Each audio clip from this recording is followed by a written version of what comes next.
Hey guys, welcome to the McDonald's drive-thru.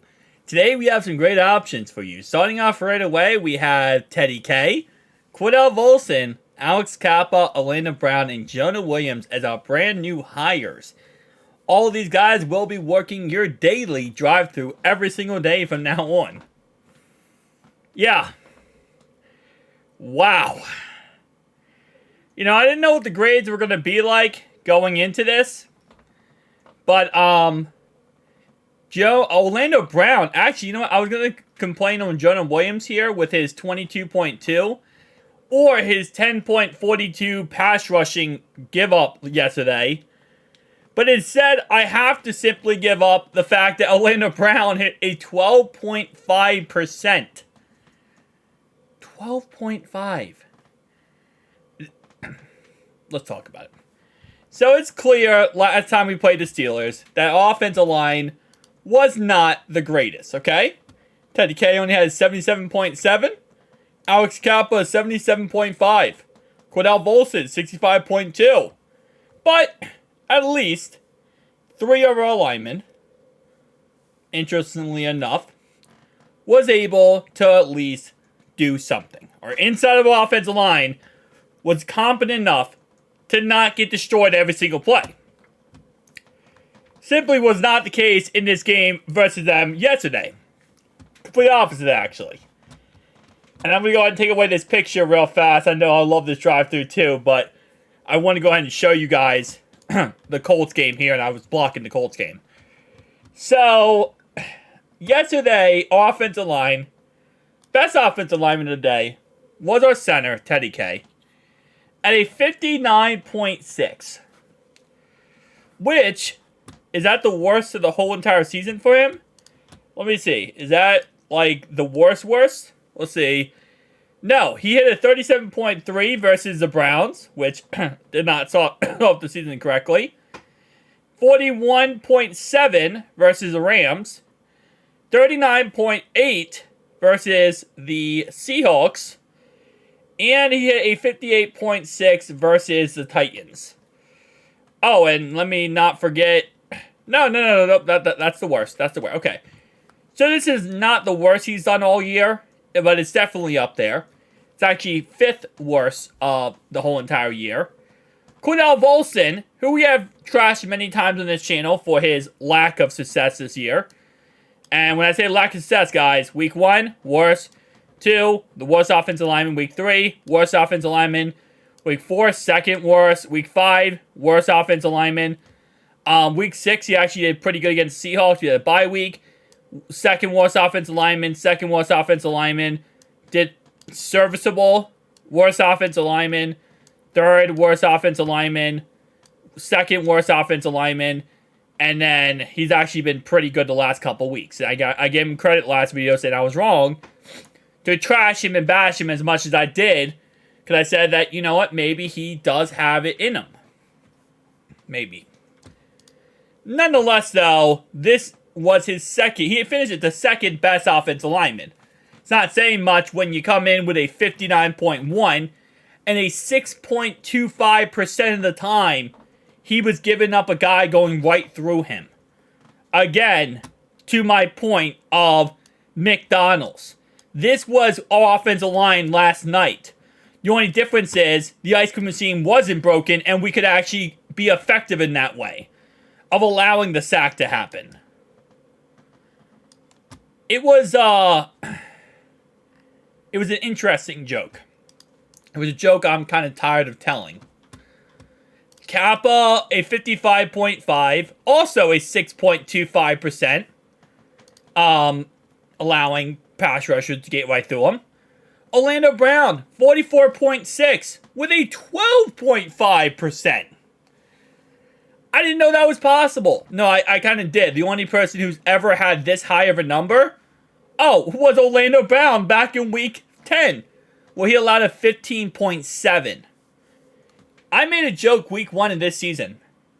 Evan Neal, one of the worst offensive linemen for the Giants, allowed a 10.5. And I said, that's the worst I've ever seen. I don't think anyone could top that. Whole entire segment, I made a joke about it. Orlando Brown, you make me have to apologize to Evan Neal. Because you, multiple times this season now, have given up over a 10 pass rushing grade. Which is embarrassing. It's embarrassing to say the least. But the reason why it's not as embarrassing is because the embarrassment is our right tackle, Jonah Williams. 22.2. 10.42% pass rushing percentage. And last night, sometimes the offensive line, you could say, was put in a bad position, right?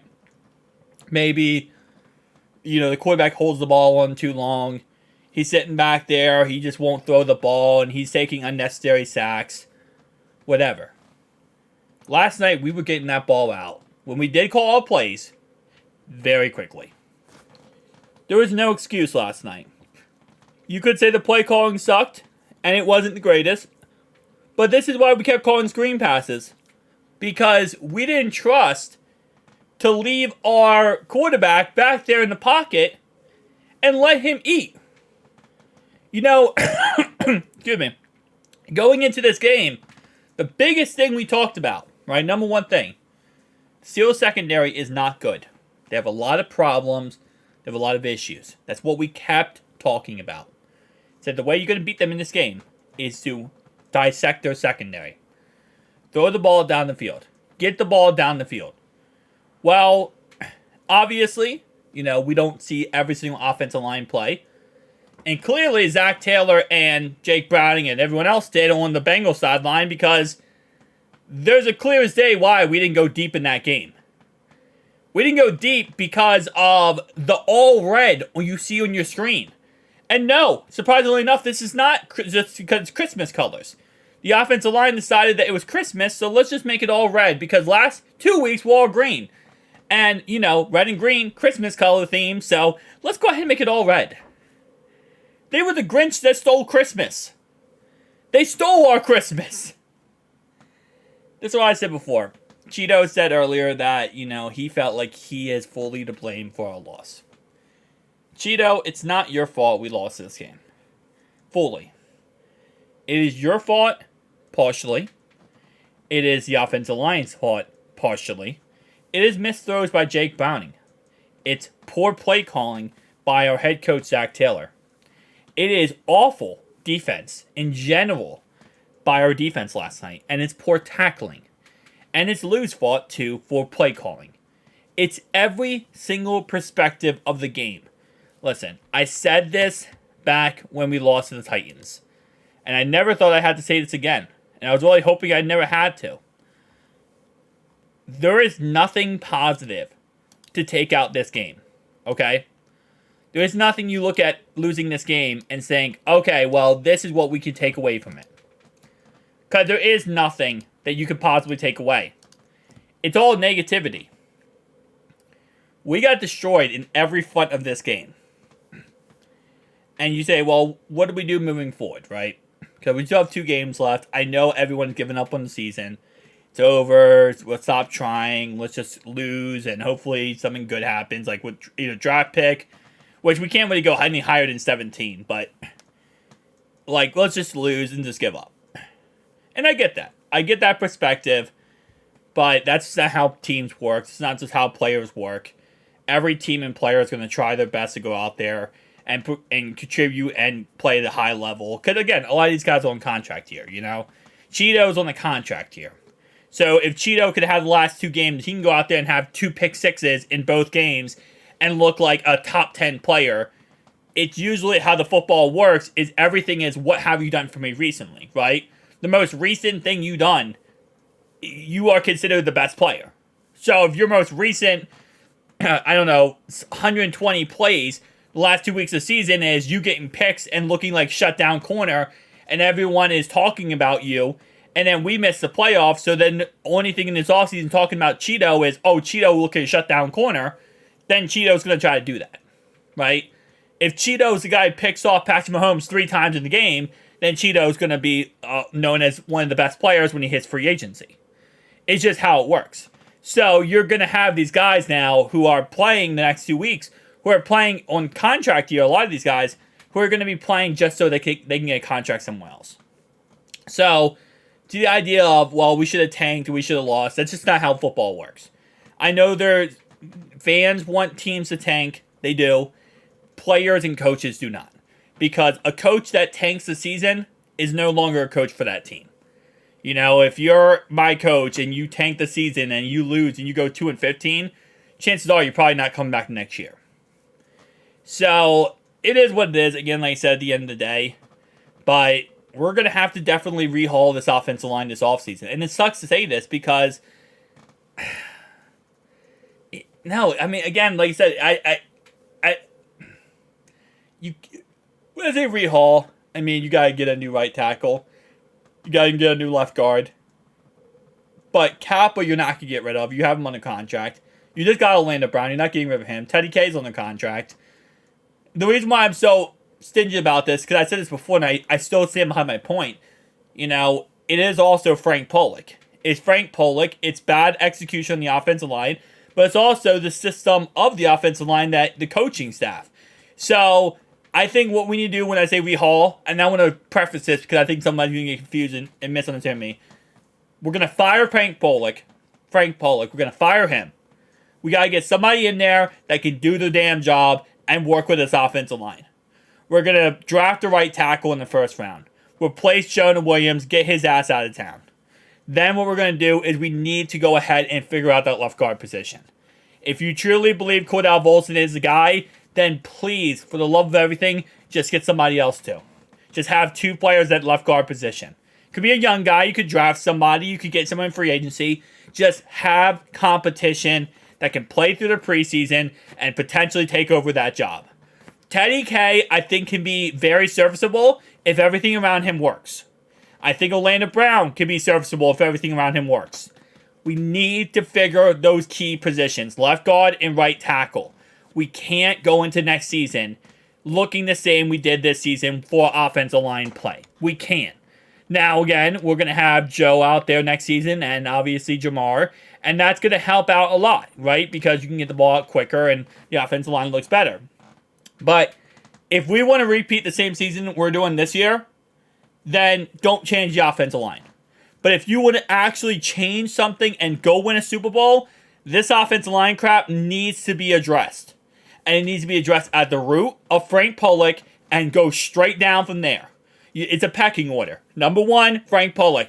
Gone. Jonah Williams. Figure out maybe a competition battle with a rookie, because maybe you don't want to put a rookie out there, just out to the wolves. If not, out of town.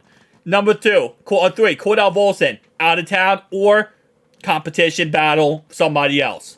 You got to go down this order here. Because at this point, and again, what I'm saying here is not you going out there and spending $1 billion from free agents. I'm not saying that, because I said it before and I'll say it again. Even if you go out there and get the best left guard possible and you put him in this crappy scheme on the offensive line, it's not going to change anything.